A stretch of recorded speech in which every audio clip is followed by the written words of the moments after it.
Descriptions provided to investigators. And 3, prosecutors made secret deals with jailhouse informants for biased testimony, and none of this information was ever mentioned to the jurors. Your thoughts?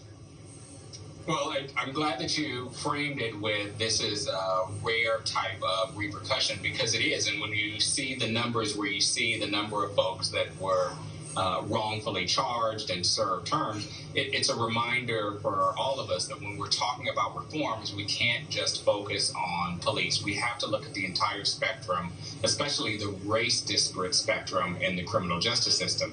What you're alluding to and why this is so rare, we've been having conversations in the past about qualified immunity, but for prosecutors, there's an absolute immunity. And that's why seeing repercussions like this is so rare. Absolute immunity that was created in 1976 from the Supreme Court. And essentially what it means is that prosecutors cannot be sued for misconduct related to their advocacy in court.